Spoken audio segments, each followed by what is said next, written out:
स्वागत है दोस्तों आप सभी का आपके अपने YouTube चैनल जी से जीनियस में। आज इस चैनल के 1000 सब्सक्राइबर पूरे हो चुके हैं।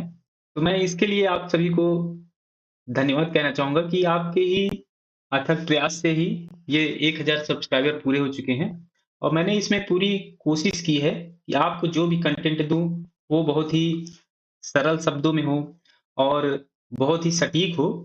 आगे भी ऐसे ही मैं वीडियो बनाता रहूँगा, तो आप चैनल को ज़रूर सब्सक्राइब कर लीजिए। अगर आपने अभी तक चैनल को सब्सक्राइब नहीं किया है, तो चैनल को सब्सक्राइब कर लीजिए और दोस्तों के साथ भी शेयर कर दीजिए। चलिए मैं आज का टॉपिक शुरू करता हूँ। तो मैं आज आपको सॉल्व कराने वाला हूँ पेपर आरआरबी एनटीपीसी का जो पेपर हुआ था 10 फरवरी 2021 को शिफ्ट 2 में। तो उसका मैं मैथ का डिटेल में सॉल्यूशन कराऊँगा। तो वीडियो के लास्ट तक ज़रूर बनी रहिएगा। इस क्वेश्चन में दिया हुआ है 2 उम्मीदवारों के बीच हुए चुनाव में नामांकित 75% मतदाताओं ने अपने वोट डाले, जिनमें से 2% को अवैध घोषित कर दिया गया। एक उम्मीदवार को 9261 वोट मिले, जो वैध वोटों का 75% थे। तो उस चुनाव में नामांकित मतदाताओं की कुल संख्या क्या थी, ये फाइंड करना है। तो नामांकित मतदाताओं की कुल संख्या फाइंड करनी है। मान लेते हैं ये है 100x 100x कुल मतदाताएं होंगे। अब इसमें जो दिया हुआ है उस कंडीशन से हम इसका आंसर निकालें। तो चुनाव में नामांकित 75% मतदाताओं ने अपने वोट डाले, तो टोटल का 75% निकाल लें। तो 75/100 से मल्टीप्लाई कर दें। अब क्या दिया हुआ है, जिनमें से 2% अवैध घोषित कर दिए गए। तो इतने जो लोगों ने वोट दिया था, इनमें से 2% को अवैध घोषित कर दिया गया। तो 2% कम कर दे इसमें से, तो ये हो जाएगा 98 डिवाइडेड बाई 100। इसमें और मल्टीप्लाई कर दिया, तो ये 2% जो कम हो गए, उनकी संख्या आ गई। अब आ गया कि क्या कह रहे हैं कि एक उम्मीदवार को 9261 वोट मिले, जो वैध वोटों का 75% था। तो ये टोटल वैध वोट हो गए। अगर इसका हम 75% निकाल लें, 75/100 से मल्टीप्लाई कर दें, तो ये आ जाएगा वैध मो वैध वोट। और जो 75% जिस मतदाता को मिले हैं उम्मीदवार को, उसका वोट अगर हम गिनती की बात करें, संख्या की बात करें, तो ये 9261, ये 9261 के इक्वल हो जाएगा। तो अब इसे सॉल्व कर लें। तो 25 से इसे डिवाइड कर सकते हैं, तो ये आ जाएगा 3। 25 से इसे करेंगे तो ये आ जाएगा 4। ये कटेगा तो ये आ जाएगा 3, ये आ जाएगा 4। 2 से इसे काट सकते हैं तो ये आ जाएगा 49 और ये आ जाएगा 50। 3 से इसे काटें तो 3 3 का 9, ये हो जाएगा 8 त्रिक 24, 0 आ जाएगा पहले, 8 त्रिक 24 और ये हो जाएगा 7 त्रिक 21। 3 से और काट सकते हैं, तो 3 एकम 3, 0 और 29 त्रिक 87, तो 1029। अब यहाँ पे सॉल्व करें तो 4 से इसे हम डिवाइड कर सकते हैं, तो ये आ जाएगा 25 और 25 से इसे डिवाइड करें, ये आ जाएगा 2। अब यहाँ सॉल्व कर लें, x की वैल्यू यहाँ निकाल सकते हैं। तो x यहाँ निकालें तो 2 और 4 का इधर मल्टीप्लाई हो जाएगा और ये 49 बचा हुआ है, तो 49 से डिवाइड, तो 1029 गुणे 4 गुणे 2 और ये डिवाइड करना पड़ेगा 49 से। तो 7 से इसे डिवाइड करें तो आ जाएगा 7। 7 से इसे डिवाइड करें तो 7 एकम 7, यहाँ बचा 32, तो 7 चौके 28 और अब बचा यहाँ पे बचा 4, 7 सत्ते 49, 147 और 7 से इसे और डिवाइड कर सकते हैं, तो ये आ जाएगा 7 दूनी 14, 7 एकम 7, 21 गुणे 8, तो ये आ जाएगा 21 गुणे 8, तो ये आ जाएगा 168। x की वैल्यू 168 आ गई और हमने टोटल मतदाता क्या मान रखे थे, ये 100x, तो 100x हो जाएगा 100 इंटू x, तो 100 इंटू 168, तो ये आ जाएगा 16,800। तो टोटल मतदाता हो जाएंगे 16,800। ऑप्शन 1 करेक्ट हो जाएगा। यदि cos x की वैल्यू है -3/5 दिया हुआ है और दिया है कि x तीसरे चतुर्थांश में है, तो sin x की वैल्यू क्या होगी। तो हम sin x पहले वैल्यू निकाल लें, चतुर्थांश को हम बाद में देख लेंगे कि उसमें माइनस होगी कि प्लस होगी। तो पहले sin x की वैल्यू निकाल लें। cos x की वैल्यू अगर 3/5 है, तो एक ट्राइंगल ड्रा कर लें, ये 90 डिग्री होगा और आधार ये मान लेते हैं, अगर x है कोण, तो ये आधार हो जाएगा और ये कर्ण। तो ये क्या निकलेगा, पाइथागोरस लगाएंगे तो आ जाएगा 4। तो sin x की वैल्यू निकालें, sin x की ये हो जाएगा 4/5, लंब बटे आधार तो आ जाएगा 4/5। अब कहा गया है कि तीसरे चतुर्थांश में, तीसरा चतुर्थांश में ये फर्स्ट, सेकेंड, थर्ड और फोर्थ, तीसरे चतुर्थांश में साइन की वैल्यू माइनस होती है, तो साइन एक्स की वैल्यू यहां से आ जाएगी -4/5। ये इसका आंसर आ जाएगा, ऑप्शन 4 करेक्ट हो जाएगा। यदि एक वर्ग की भुजा 1/10 मीटर है, तो 4 मीटर भुजा वाले एक बड़े वर्ग में ऐसे कितने वर्ग समाएंगे, ये फाइंड करना है। 4 मीटर भुजा का एक बड़ा वर्ग है, तो इसका एरिया निकाल लें। एरिया निकाले तो ये हो जाएगा 4 गुणे 4, तो ये आ जाएगा मीटर स्क्वायर में। और ये जो छोटा स्क्वायर दिया हुआ है वर्ग, ये दिया हुआ है, इसका जो भुजा दी हुई है 1/10 है, तो इसका एरिया निकाल ले स्मॉल वाले का, ये आ जाएगा 1/10 इंटू 1/10, और ये भी मीटर स्क्वायर में होगा। तो हमें इसमें फाइंड करना है कि बड़े वर्ग में ऐसे कितने वर्ग समाएंगे। तो इसके लिए हमें इस एरिया का जो बड़ा एरिया होगा उसको डिवाइड करना पड़ेगा छोटे वाले एरिया से, तो हमें नंबर मिल जाएगा कि कितने वर्ग इसमें समा जाएंगे। तो ये हो जाएगा 4 गुणे 4, और ये हो जाएगा 1/10 गुणे 1/10।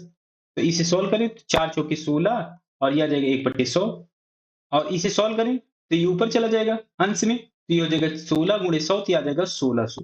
तो 1600 वर्ग इसमें समा जाएंगे। तो ये ऑप्शन 4 में, तो ऑप्शन 4 करेक्ट हो जाएगा।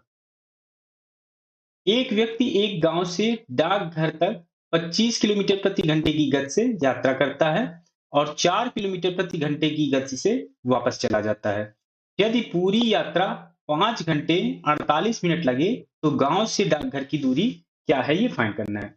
तो डाकघर की दूरी फाइंड करनी है गांव से डाकघर की, और ये गांव से डाकघर की दूरी जो है 25 किलोमीटर प्रति घंटे की गति से यात्रा करता है। तो मान लेते हैं ये जो दूरी पूछी गई है ये है x, तो x बटे 25, तो हमें ये समय निकल आएगा कि जब गांव से डाकघर जा रहा है तो इतना समय लगेगा x बटे 25, और कह रहा है कि 4 किलोमीटर प्रति घंटे की गति से वापस चला जाता है, तो इसका भी समय जोड़ दें, तो x बटे 4, तो ये किसके समय के बराबर होगा, ये जो समय दिया हुआ है पूरी यात्रा में उसे 5 घंटे घंटे में है और मिनट में दिया हुआ है, तो इसे घंटे में बदल लें, क्योंकि ये जो दूरी दी हुई थी, ये जो स्पीड दी हुई थी, ये किलोमीटर प्रति घंटे में है, और हमने जो ये दूरी मानी है ये किलोमीटर में मान ली, तो ये भी घंटे में हो जाएगा, तो इधर भी हमें घंटे में समय रखना पड़ेगा।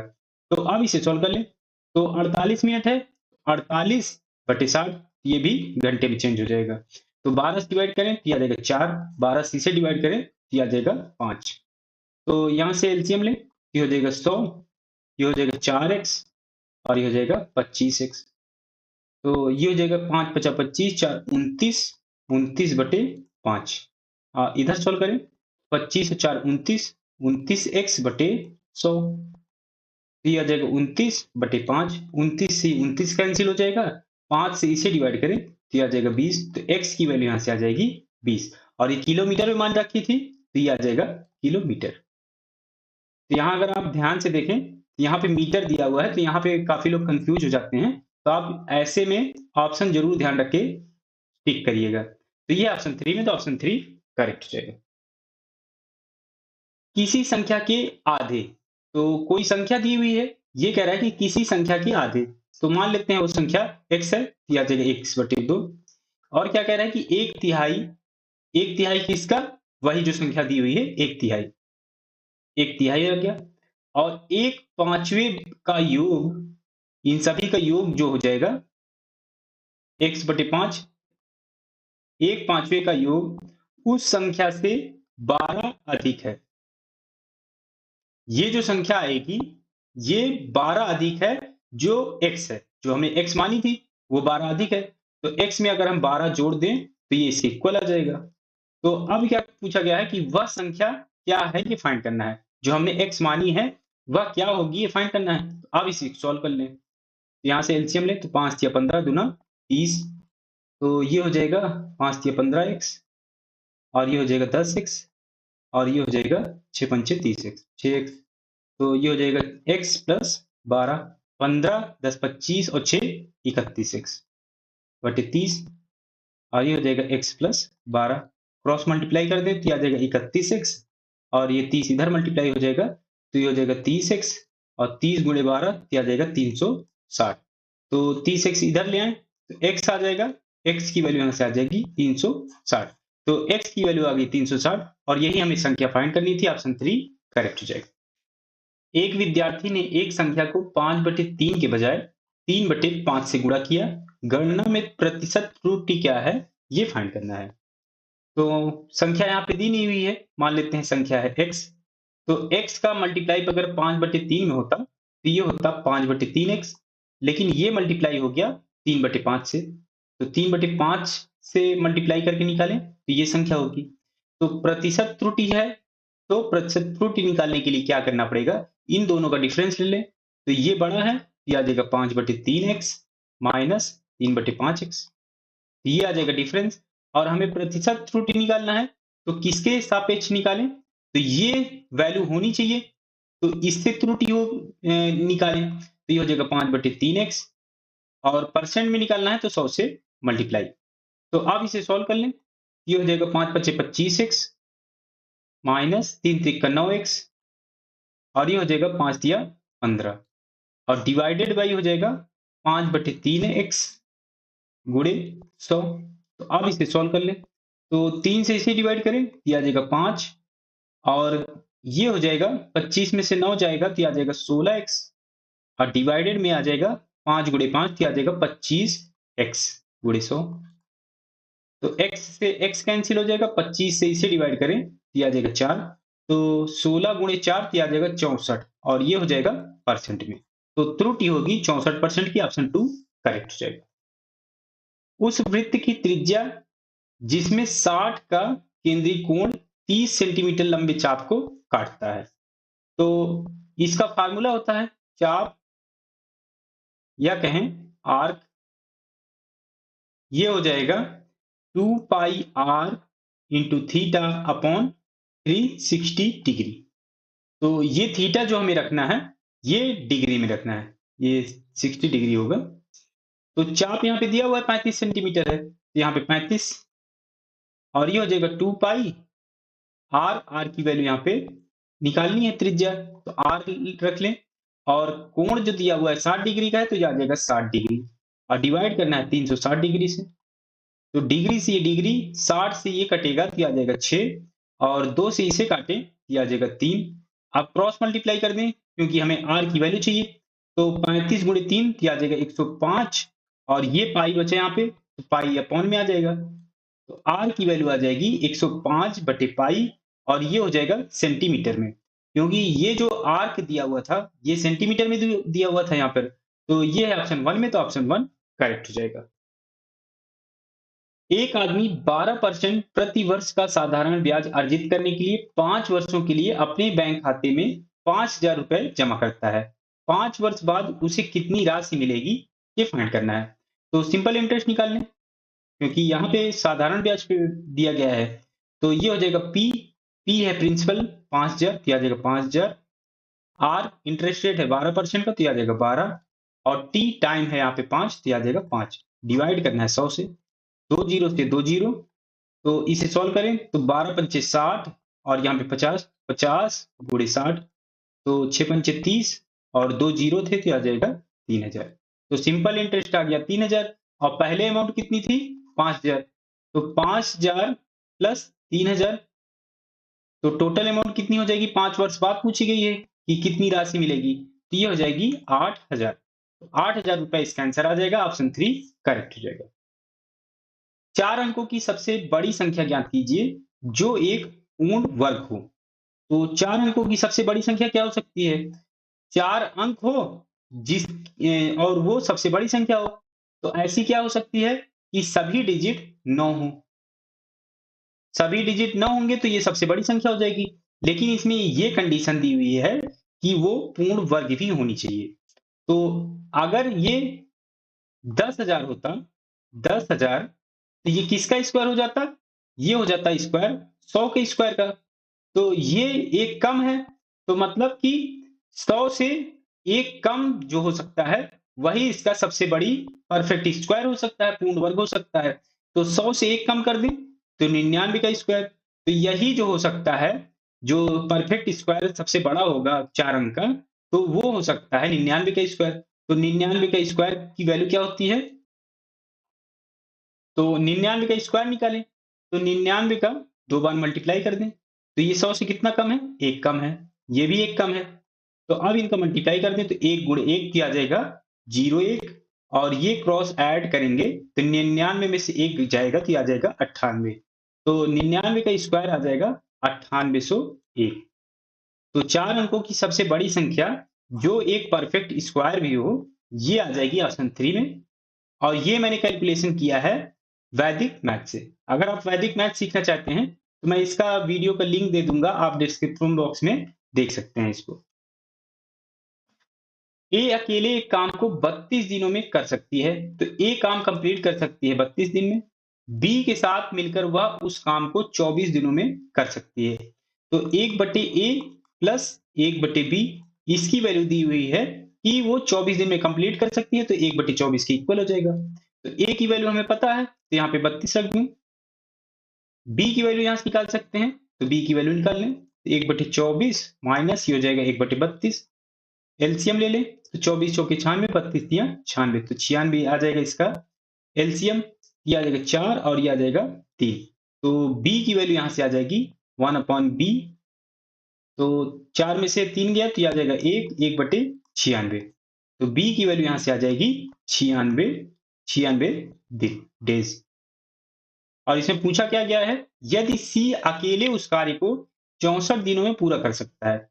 सी का दिया हुआ है कि 64 दिन में अकेले काम पूरा कर सकता है, तो बी और सी मिलकर उस कार्य को कितने दिनों में पूरा कर सकते हैं, ये फाइंड करना है। तो बी और सी मिलकर काम कंप्लीट करते हैं, तो 1/b प्लस 1/c की वैल्यू निकाल लें, तो ये हो जाएगा 1/96। बी की वैल्यू 96 निकाली थी और सी की वैल्यू 64, तो ये आ जाएगा 1/64।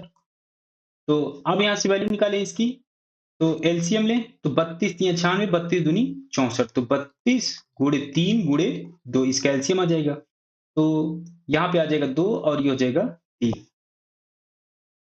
तो इसकी वैल्यू आ जाएगी 1/b प्लस 1/c की, तो ये हो जाएगा 5, 5/32 गुणे 3, तो आ जाएगा 96 दूनी 96 दूनी हो जाएगा 192। तो ये काम कंप्लीट करेंगे 192/5 दिन में, और ये मिक्स फ्रैक्शन में लिखा हुआ है, तो इसे हम सॉल्व करें, तो 19 दूनी 38, आ जाएगा 38 दिन और 2/5 दिन, तो 38 सही 2/5 दिन में ये काम कंप्लीट कर लेंगे बी और सी मिलकर। और ये है ऑप्शन 1 में, तो ऑप्शन 1 करेक्ट हो जाएगा। लगातार 3 सड़क क्रॉसिंग है जिन पर ट्रैफिक लाइट क्रमशः हर 35 सेकंड, 42 सेकंड और 90 सेकंड के बाद बदल जाती है। यदि लाइटें 8 बजे एक साथ चालू की जाती हैं, तो वे एक साथ कितने समय बाद फिर से बदल जाएंगी, ये फाइंड करना है। तो एक साथ बदलना है, तो इसका एलसीएम निकालना पड़ेगा।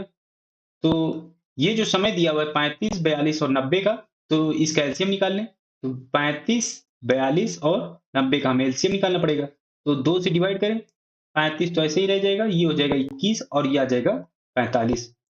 अब इसे 3 से डिवाइड करें, तो ये हो जाएगा 35, ये हो जाएगा 7 और ये आ जाएगा 15। फिर 3 से करेंगे, तो ये आ जाएगा 35, ये 7 और ये आ जाएगा 5। 5 से करें, तो ये हो जाएगा 7, ये हो 1 और ये हो जाएगा ये भी 5, 1 हो जाएगा, ये 7 रहेगा, सॉरी। 7 से डिवाइड करेंगे, ये हो जाएगा 1, 1, 1। तो एलसीएम यहाँ से आ जाएगा 2 तिहाई 6, 6 तिक 18, 18 पंचे 90, 90 सत्ते 9 सत्ते 63, आ जाएगा 630 सेकेंड। 630 सेकेंड बाद एक साथ फिर से लाइटें चालू होंगी। तो ये निकालना है हमें मिनट में और सेकंड में। तो 630 को 60 से डिवाइड कर दें, तो 60 से डिवाइड करेंगे तो ये आ जाएगा 10, तो ये मिनट में हो जाएगा। अब इसमें बचा कितना, 30 बचेगा, ये हो जाएगा 30 सेकेंड। तो 10 मिनट 30 सेकेंड इसका आंसर आ जाएगा, ऑप्शन 3 करेक्ट हो जाएगा। निम्नलिखित को हल करें। सिंप्लीफिकेशन का क्वेश्चन है, तो इसमें बॉड मस्ट लगा दें। तो पहले इसमें हमें ब्रैकेट सॉल्व करना पड़ेगा, तो पहले इसे सॉल्व करना पड़ेगा। तो 4 से इसे हम डिवाइड कर सकते हैं, तो ये आ जाएगा 9। और अब ब्रैकेट के बाद ऑफ है नहीं, फिर क्या सॉल्व करेंगे? डिवीजन। तो डिवीजन सॉल्व करने के लिए तो इसे मैं लिख लूँ अब, तो ये हो जाएगा 108 डिवाइडेड बाई 9, और ये हो जाएगा प्लस एक, ये हो जाएगा 2/5 गुणे, तो इसे भिन्न में बदलें, तो 4 3 12, 1 13, 13/4। तो अब डिवीजन सॉल्व करना है तो पहले इसे सॉल्व करना पड़ेगा। तो 108 डिवाइडेड बाई 9, ये आ जाएगा 12, 12 नहीं है 108, और ये हो जाएगा प्लस डिवीजन के बाद मल्टीप्लीकेशन, डिवीजन सॉल्व हो गया तो मल्टीप्लीकेशन भी यही कर लें, तो 2 से ये डिवाइड होगा तो आ जाएगा 2, 13/5 गुणे 10 तो आ जाएगा 5 गुणे 2 तो आ जाएगा 10, 13/10। तो अब इसे सॉल्व करें तो 10 गुणे 12 तो आ जाएगा 120, 120 और 13 ये हो जाएगा 133/10। तो 10 से इसे डिवाइड करें तो 13 सही 3/10 इसका आंसर आ जाएगा। ऑप्शन 1 इसमें करेक्ट हो जाएगा। 10% वार्षिक चक्रवृद्धि ब्याज दर पर कितने समय में 1000 रुपए 1331 रुपए हो जाएंगे, ये फाइंड करना है। तो चक्रवृद्धि ब्याज लग रहा है तो उसका फार्मूला लगा दें, ये हो जाएगा a equal to P into 1 plus R upon 100 की पावर n। तो टोटल अमाउंट क्या हो जाएगा? ये हो जाएगा 1331, तो 1331 यहाँ पे रख दें। प्रिंसिपल है 1000, और 1000 है, और ये हो जाएगा 1 प्लस आर, इंटरेस्ट रेट यहाँ पे 10% है, ये आ जाएगा 10/100। और समय निकालना है तो ये एन ऐसे ही रख दें, 0 से 0, और 1000 इधर ले जाएं तो ये हो जाएगा 1331/1000, ये हो जाएगा, और यहाँ बचा 1 प्लस 1/10, तो 10 और 11, 11/10, और ये हो जाएगा पावर n। तो ये होता है 1331 जो होता है 11 का क्यूब होता है, तो 11 का क्यूब कर दें, और 1000 होता है 10 का क्यूब, ये हो जाएगा 10 का क्यूब, और ये हो जाएगा 11/10 की पावर n। तो इसे हम लिख सकते हैं, क्योंकि क्यूब अंश में भी है और क्यूब हर में भी है, तो इसे हम लिख सकते हैं 11/10 का होल क्यूब। तो ये इक्वल हो जाएगा 11/10 का whole power n।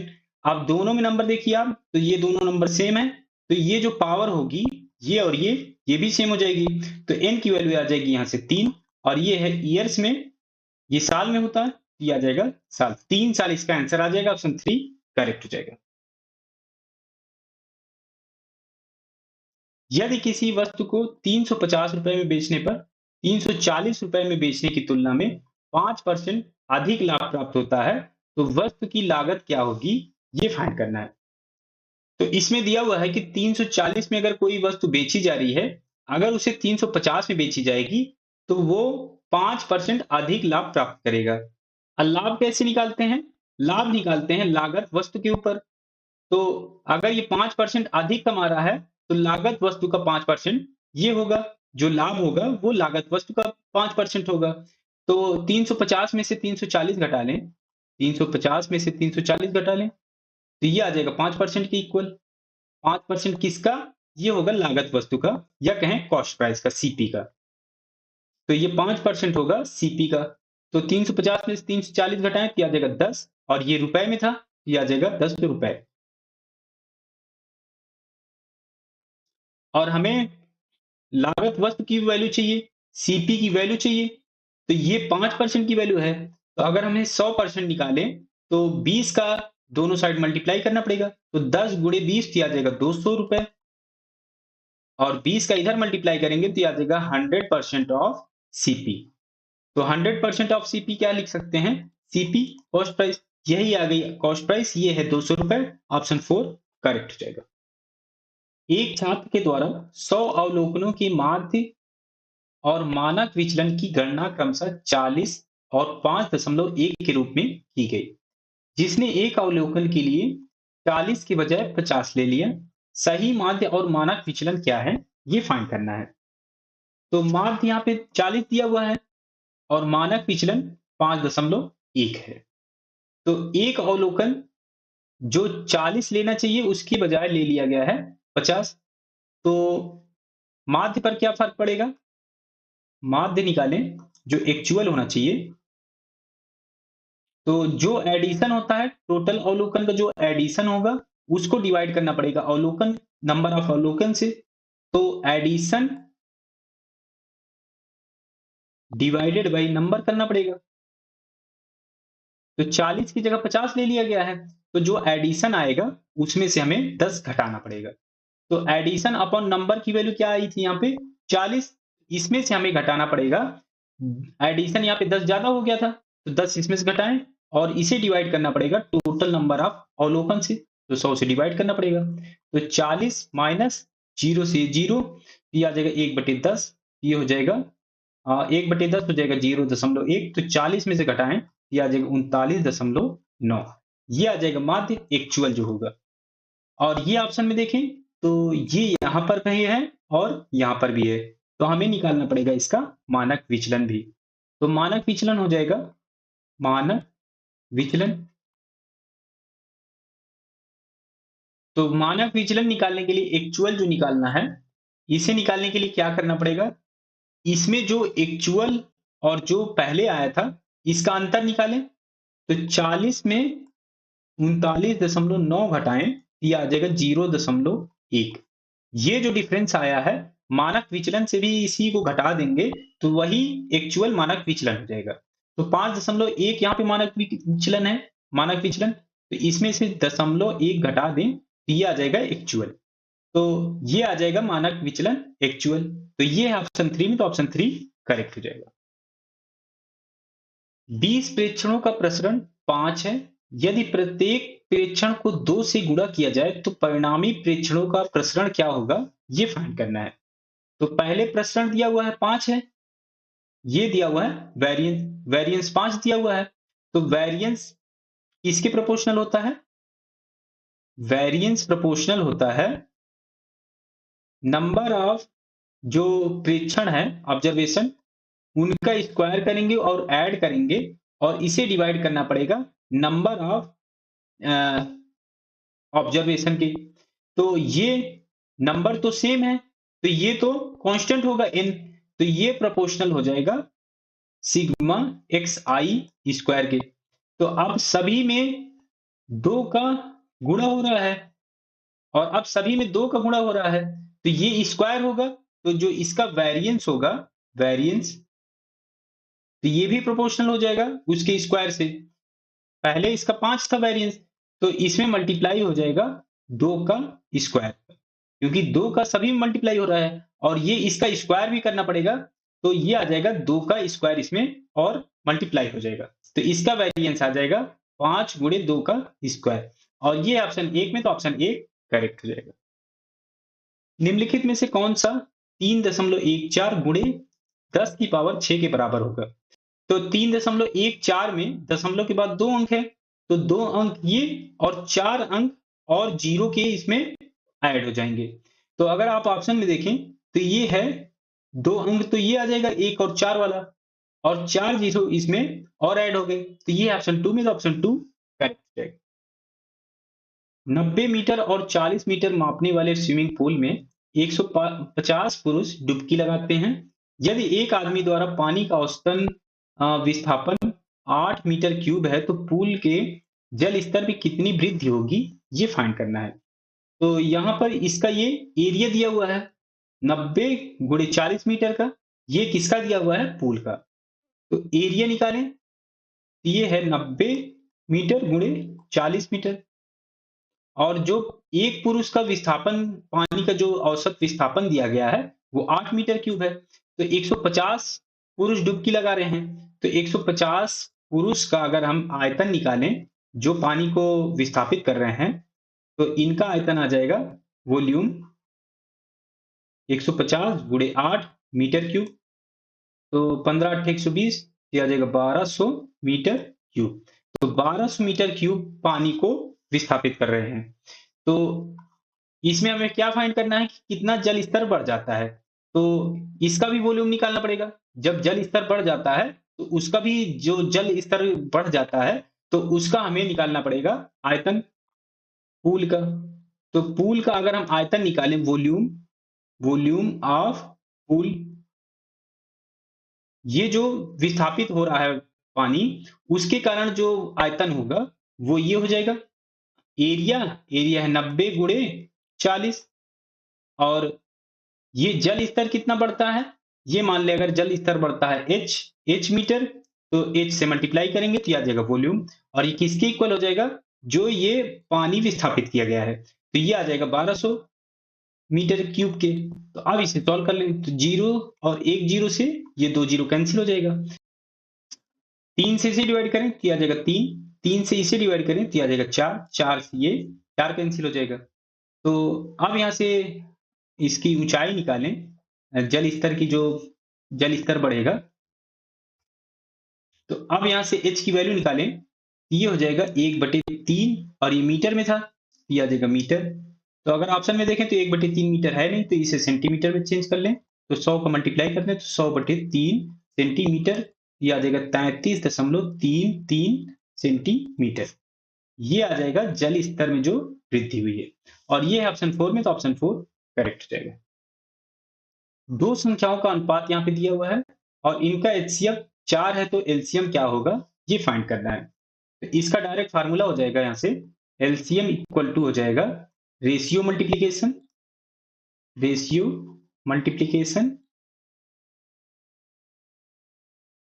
Into HCF. तो अब यहाँ पे वैल्यू रख दें, तो रेशियो का मल्टीप्लीकेशन क्या हो जाएगा, 3 और 4, 3 गुणे 4, और एचसीएफ है 4, तो याद आएगा 4, तो ये हो जाएगा 4 चौके 16 या 48, 48 इसका एलसीएम आ जाएगा, और ये है ऑप्शन 1 में, तो ऑप्शन 1 करेक्ट हो जाएगा। इसमें x की वैल्यू निकालनी है, ये इक्वेशन दिया हुआ है, तो 144 divided by 0.144 equal to 14.4 divided by x। तो अगर हम 14.4 से इसे डिवाइड करेंगे तो आ जाएगा 10, तो क्रॉस मल्टीप्लाई करें तो ये हो जाएगा 0.144 डिवाइडेड बाई 10, और 10 से इसे डिवाइड करेंगे तो 0.1 अंक और इधर खिसक जाएगा, तो ये आ जाएगा 0.0144। ये आ जाएगी x की वैल्यू, और ऑप्शन 3 करेक्ट हो जाएगा।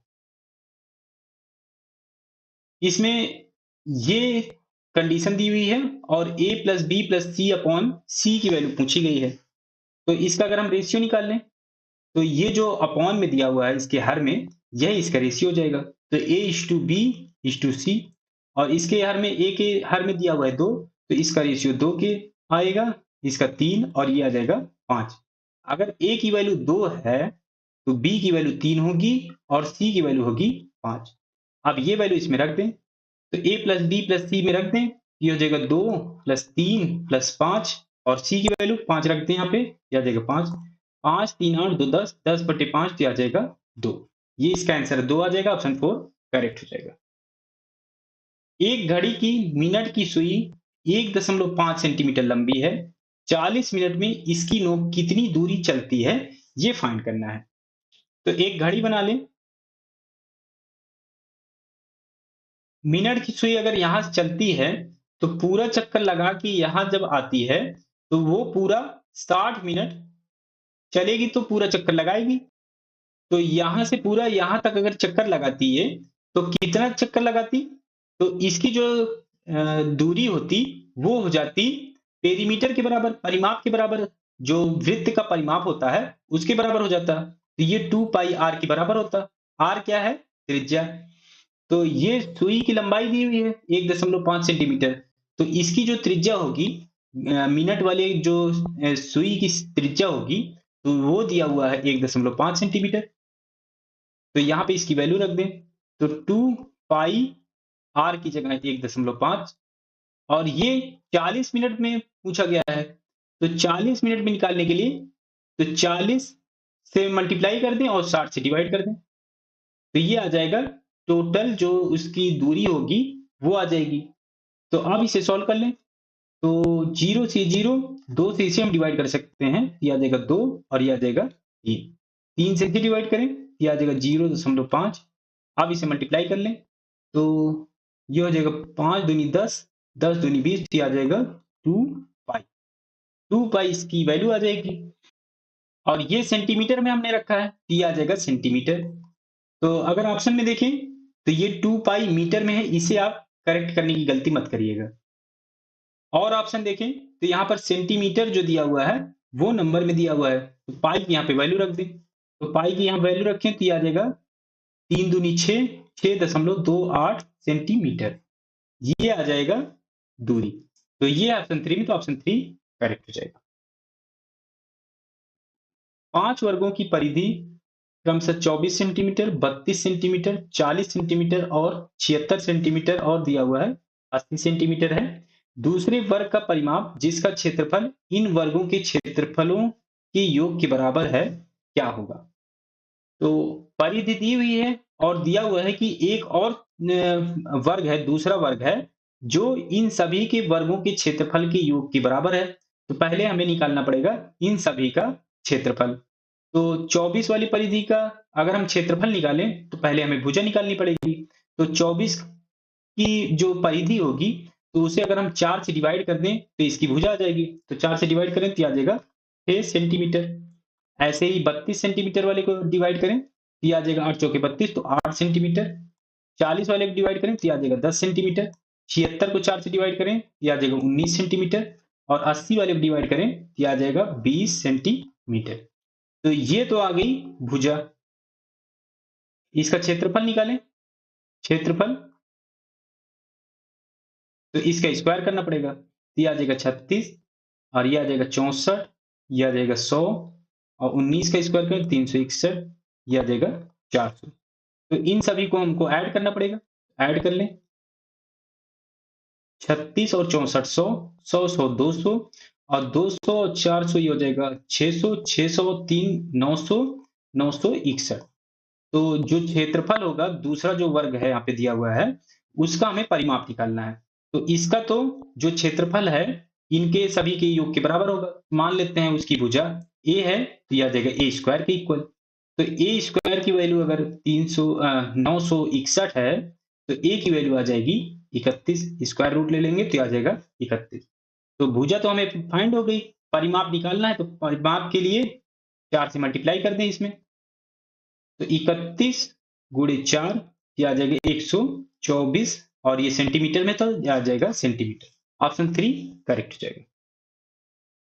एक दर्जी के पास 37.5 मीटर कपड़ा है, उसे 3 मीटर कपड़े में से 8 टुकड़े बनाने हैं। वह अपने कपड़े से कितने टुकड़े बना सकता है, ये फाइंड करना है। कह रहा है कि 3 मीटर से 8 टुकड़े बनाने हैं, तो एक टुकड़े की लंबाई कितनी आ जाएगी? तो 3 मीटर को 8 से डिवाइड कर दें तो ये आ जाएगी टुकड़े की लंबाई। और वो कह रहा है कि वह अपने कपड़े से कितने टुकड़े बना सकता है। तो टोटल जो लंबाई दी हुई है, पूरा जो कपड़ा है 37.5 है, 37.5 है और इसे हमें बनाना है टुकड़ों में। तो 3/8 मीटर से इसे डिवाइड कर दें। ये भी मीटर में है तो मीटर से मीटर कैंसिल हो जाएगा, तो टुकड़ों की संख्या आ जाएगी।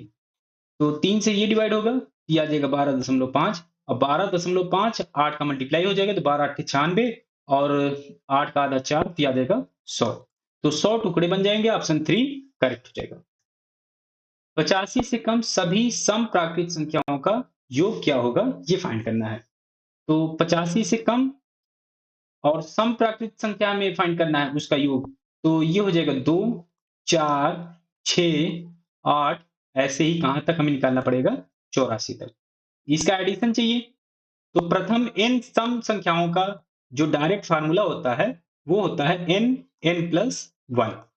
यहां पर n क्या है? Number of terms. तो इसमें कितने टर्म्स हैं? 2 से लेकर 84 तक नंबर हैं। तो ये सम नंबर है तो 2 से डिवाइड कर दें तो नंबर ऑफ टर्म्स निकल आए। तो 84 डिवाइडेड बाई 2 ये आ जाएगा 42। तो n की वैल्यू यहां से आ जाएगी 42, n है ये। तो n की वैल्यू 42 आ गई। अब यहां पे रख दें तो 42 गुणे 42 प्लस 1 आ जाएगा 43। तो 42 दिया 126, 12 42 चौके 84 और ये हो जाएगा 168, 168 और 12 180, तो 1806 आ जाएगा इसका आंसर। ऑप्शन 2 करेक्ट हो जाएगा।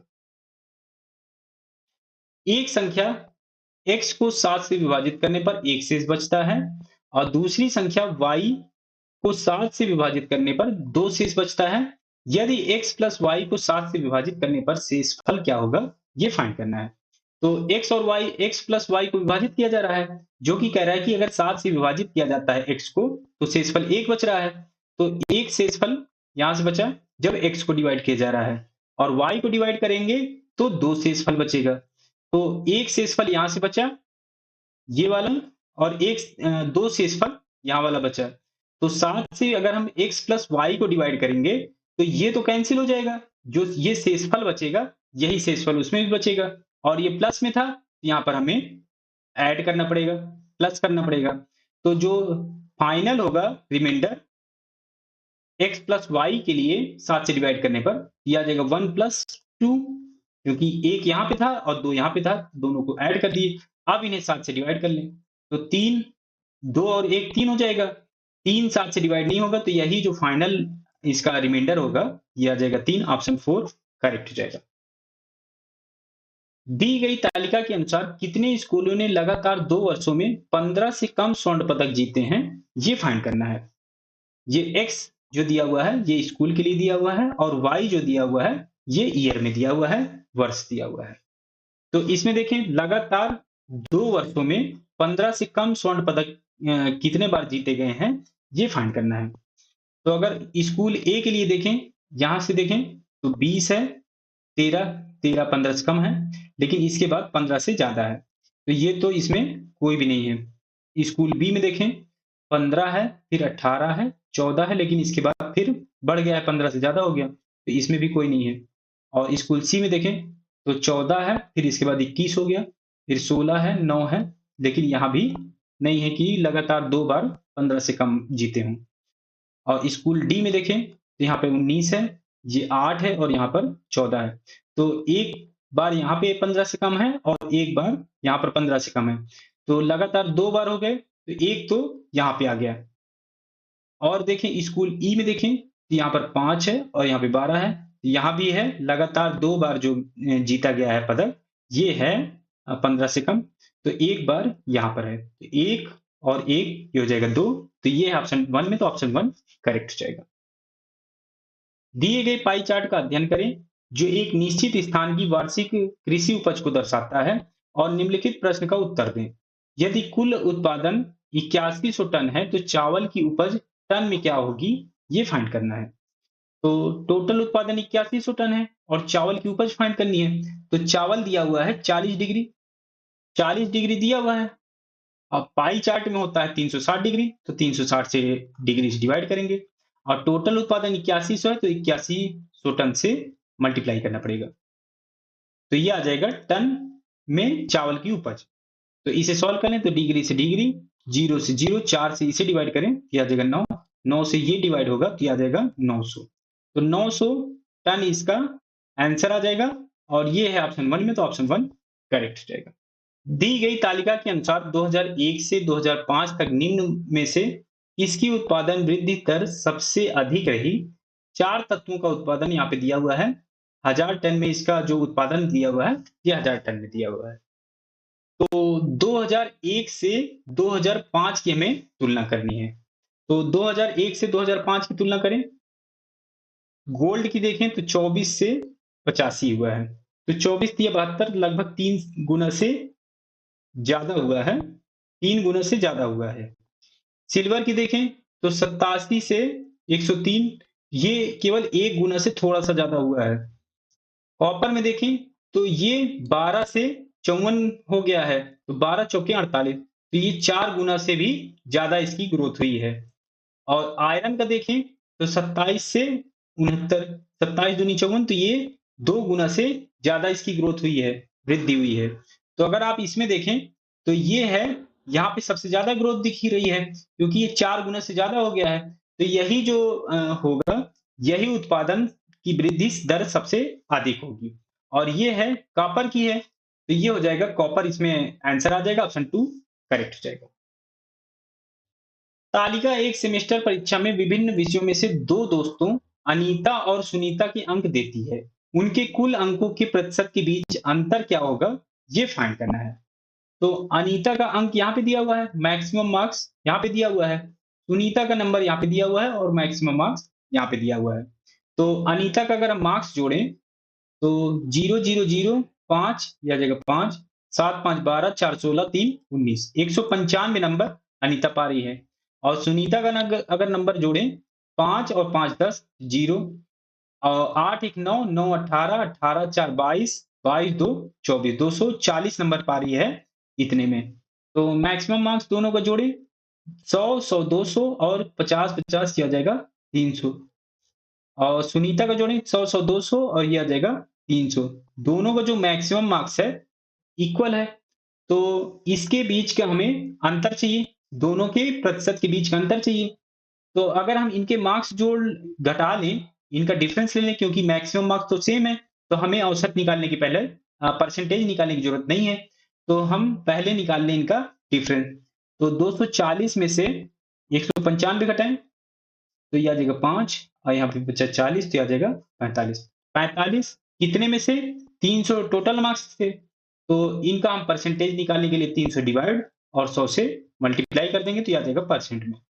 तो 2 जीरो से ये 2 जीरो कैंसिल, 3 से इसे काटें तो ये आ जाएगा 15%।